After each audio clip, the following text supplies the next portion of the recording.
Saat ini hampir semua bisnis terdampak adanya wabah curu.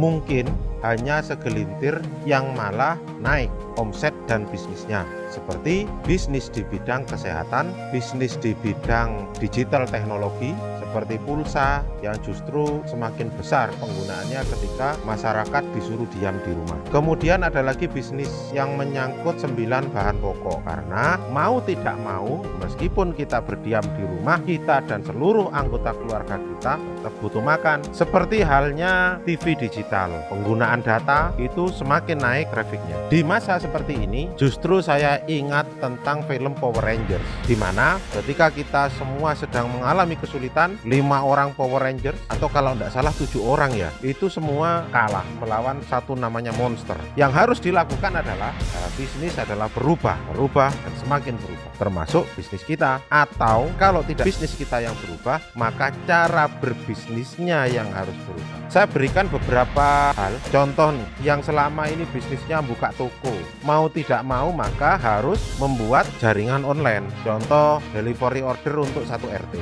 Kemudian untuk yang kemarin bisnis warung, ada juga yang datang ke saya beberapa, kebetulan salah satu ada di komunitas, saya suruh bikin untuk mempermurah biaya hidup, itu bikin arisan makanan tiap hari. Jadi yang satu beli beras kalau sedikit-sedikit kan biayanya kan mahal, ya beli banyak biar jadi murah. Satu orang menanak nasi, satu orang bikin sayur, satu orang bikin lauk. Nah begitu sore nanti kita tukar semua karena menjelang buka puasa. Jadi kita menghemat segala sesuatu, jadi menghemat biaya produksi, biaya masak yang ada di rumah. Itu hal kecil, tetapi hal itu bisa kita terapkan strategi kita dalam bisnis. Hal yang paling penting yang lain selain berubah itu adalah bagaimana kita bisa menjangkau konsumen lebih banyak, bagaimana kita mendapat source lebih murah. Justru di masa pandemik ini banyak orang yang jual barang yang stoknya banyak dijual murah. Nah dari situ kita bisa mampu mendistribusikan lebih kuat. Sebagai contoh, mungkin teman-teman, Pak Jun bisanya cuma ngomong. Enggak, sebagai contoh nih, hari ini yang hidup adalah bisnis di bidang sembako. Ketika saya sampai ke masalah beras, kebetulan anggota di kantor banyak yang dari desa, sehingga saya tanya berapa beras gabah di desa. Ternyata gabah di desa itu hanya kisaran 3.000, beras hanya kisaran 5 sampai 6.000, 7.000 lah paling mahal kemarin. Itu yang di level petani, di mana di sana sedang lagi musim panen. Mendasari itu kemarin saya angkutlah dari desa ke kota. Sementara di kota Surabaya harga beras sudah di atas 10.000. Anda tahu kan, ketika kita mendapatkan beras di angka 7.000-an sampai dengan angka 8.000, kita spare di sini, kita pack di sini, dan kita jual langsung kepada konsumen. Masih dapat kita margin.